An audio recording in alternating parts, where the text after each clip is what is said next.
Andi RRI waraana bilisummaa Oromoo roodmaappii ofiisaa dhiyeessedha. Roodmaappii sana egaa RRI'n maali jette siin ibsa sun rakkoo miti. RRI waraanni bilisummaa Oromoo ni fudhatee hin fudhannee kan jedhutti wanti qoodamee iyyuu hin jiru. RRI maal godha waraanni bilisummaa Oromoo mootummaadha fudhachiisuuf ture mootummaatu dide. Mootummaat didee waraanni bilisummaa Oromoo sagantuu otoo mootummaan nu dhiyeesse ta'e gartuun ta'e waan mootummaan dhiyeesse fudhateetu gartuun ta'e immoo didee jettee ololachuu dandeessa. Nama goyyumsuun hata hin jiru ta'e. Wanta akkasii iyyuu hin jiru. Waraanni bilisummaa Oromoo DDR'tu jira. DDR'n yeroo Taanzaaniyaa osoo hin dhaqiin dura kan mootummaan dhiyeessedha. Keessumaa marsaa jalqabaa. DDR jechuun disarm, demobilize and reintegrate gochuu jechuudha. Irraa hiikta. Waan irraa hiiktee tamsaasteetu uummata keessatti geessitee qubachiisuutti. Waraanni bilisummaa Oromoo qawwee hin hiikkatus waan tamsa'uufis hin jiru iddoo dhaqee qubatus hin qabu. Irreef gaachana Oromooti, Oromiyaati, waardiyaa Oromiyaati waraanni sun. Kanaaf isin immoo yoo DDR'n fudhattan hin hiikkattan qawwee keessa yoo ta'e mee nagaa akkamii haasofnu jedhan. Roodmaappii RRI jechuun RRI'n bal'aadha hin dubbanne. Waan bal'aa waan hedduu of keessatti hamata. Hunda isaa dubbachuun feetu. Inni egaa arrii lamaa fi aayii tokko jechuudha. Inni suni waraanni bilisummaa Oromoo akkatti dhiyeesse qaba. Retrain, reorientii fi integrate gochuu jechuudha. Achiyyuu ga'uutu hin danda'amu integreeshinii sanarra hin gahamu. Maaliif hin gahamu mootummaatu sana hin fudhatu akkamittiin hin fudhatu. RRI'n kun leenjisuu haaromsa kennuu fi irra deebi'anii achii booddee immoo integrateetti gochuu yookaan itti dabalu inni jedhu kuni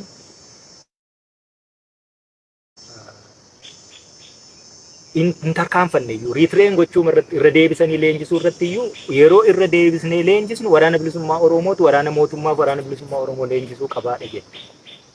Maaliif riitireen kan goonu nutis ideoloojii mataa keenya waraana keenya akkatti leenjifannedha qabna.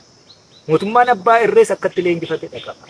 Yeroo irra deebinee warra kana leenjisnee walitti fiduuf jirru mootummaa miti kan leenjisu. Roodmaappiin woboo akkasi. Mootummaan woboo akkamittiin leenjisa? Mootummaan akka inni itti leenjifate instituushinoota monopolize godhee dhuunfateetu paartii biyyaa siyaasa mootummaa waa hunduma iddoo tokkotti cafaqe nam tokko jalatti cafaqeetu ta'a. Warri kun woboo yeroo deebisee riitireen godhu yookaan yeroo deebisee leenjisu irra deebisee leenjisu akkatti nama ajjeesan na leenjisa. Akkatti yeroo filmaanni jiru waraqaa baalot booksii sana akkatti saamanii mootummaa tolfatan ni leenjisa. Achitti waliin galamne jechuudha. Roodmaappiin keenya eenyutu riitireen godha qabnaa jechuudha. Eenyutu iyyuu riitireen ta'a. Akkamittuu ta'a. Kanayyuu fudhatu jechuudha mootummaa. Fudhachuu hin danda'u. Riiorant maalirratti dhagu? Haaromsi kennamu sun sammuu namaa keessa mootummaa waan kaa'ee qabaa jechuudha. Akka barcuma aangoo siyaasaa isaa tiksanii waggaa 100 yoo ta'e umuriin isaa jira taanaan baraan akka achi taa'udha. Akkasittidha instituushinoonni biyyattii keessaa yookaan dhaabbanni biyyattii keessaa kan inni ijaaran.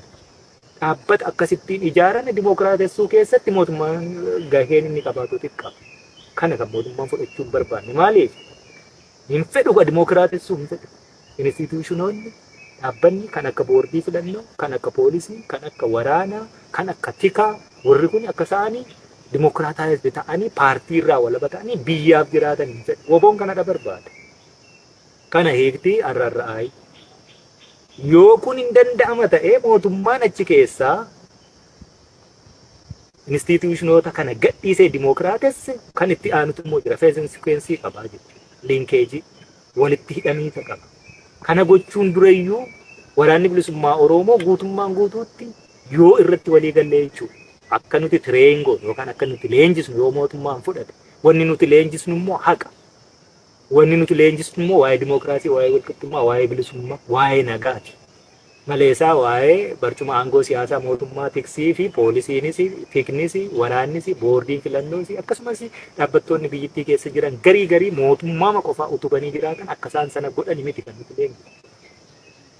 Mootummaan sana iyyuu fudhanne malee yoo kana fudhate immoo inni itti aanee dhufu waraanni bilisummaa Oromoo fi qaamni abbaa irree akkaataa sanaan tajaajilaa akkaataa kamiin walamantaa trust deficitiitu jira. Walamantaa keessattuu waraanni bilisummaa Oromoo si'a lama sadii mootummaa kanarraa amantaa dhabe jechuudha. Walamantaan kun akkamitti dhalata? Qaamni sadaffaan suniyyuu kana gochuu danda'a moo danda'u? Akkamittiin gochuu danda'a? Mootummaa kana akka inni bifa kanaan deebi'ee bor haaluu hin dandeenyetti harki isaa hidhamuudha qabaa jechuudha. Osoo harka isaanii dhiin qawween keenya gatiittii keenya irra jira. Nagaan moo hin nu dhaqna? Harkan kennan. Yoo garuu toora isaasan dhukaasii waan Oromoon barbaaddu mootummaan kun fudhata ta'e dhiiga namaa dhangalaasuuf immoo araaraasaa yookaan suusiisaan qaba. Mootummaan kun immoo sana fudhachuun fedhu irreetiin taa'uu fedha. Kanaaf fudha irreetti deebine. Hankanaachi aangoo miti kan barbaachadhamne. Aangoo barbaachadhamne yoo ta'e immoo sana achi deemuyyuu sin gaafatu. Akkasumatti akka kennattee iyyuu aangoo maali? Aanguma shimeefaa Gan gargarroo afaan guuttatee jechaa ooluu sana. Oromoof Oromiyaaf waan sanaa ol ta'u waraana bilisummaa Oromoo keessaa ka sammuu qabu sanaa ol hojjechuu danda'u biyya agartee biyyeen isii sangaan qottee yookaan maashinaraa kombaayinaraan qottee miti kopheen dhiibbee illee irra facaaste jennaan hunda magarsitu kanarratti uummata beela'u akkasii qabatee mootummaa deemu miti ka sanaa olii hojjechuu danda'utu jira jechuudha Oromoo. Kana sana dhabnee miti kanatti. Bakka isaanii sana hanga sana dhabnee miti. Hanga sanas wallaallee miti. Joonjeen meeqaan meeqatti galee uummata Oromoo eegee addunyaa kana godhee impaayiritii keessatti ukkaamsee hambisuu sanarratti akkasitti hojjechuuf beekee afaanuma tolu sobu waan biraan qabu. Daataa sobaa oolu, isa mul'atu sobaa oolu, xiqqaaf guddaa sobaa oolu waan biraan qabu. Kanaaf wanni nuti barsiisuu barbaanne instituushinii biyyittii masjid dimokiraataa.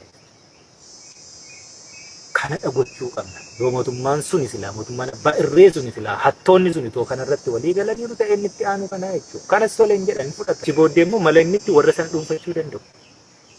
Naashinaal Security keessaa, Armii keessaa, Poolisii keessaa, Naashinaal Boordii, Elektoraal Boordii keessaa akkamittiin itti seenamuu danda'a roon maappii isaa jira. Kana birayyuu hin geenye jechuudha. Jarri konstituushiniin biyyittii irrayyuu waan jiru hin beeku waan ta'eef si morma taa'e. Wanni si mormii goggogaa amansiisuu hin danda'u. Kanaaf iyyuu har'aa'ee mootummaan sun iyyuu hin fudhatu hin ta'uufi. Wanni inni hin taaneefi harka isaati cancala. Namni tapha siyaasaati taphataa uummatatu filataa jechuudha. Yoo sana xumuratee instituushiniin hundi dimokiraataayis ta'ee itti aanee inni dhufu uummanni Oromoo otoo dhiibbaan kamurra hin jiraatiin. Dhiibbaan qawweetiinis dhiibbaan siyaasaatiinis irra hin jiraatiin wal ta'ee bilisa ta'ee taa'ee Itoophiyaa waliin jiraatamoo Itoophiyaan ala jiraataas murteeffachuu qabaachuu har'aa'ee sadarkaa sanatti. Yoo kana hunda goone instituushinoota dimokiraataayis goone poolisiin walaba ta'e, tikni walaba ta'e biyyattii keessatti boordiin filannoo walaba ta'e, waraanni walaba ta'e ilaalee qofaa nagaa biyya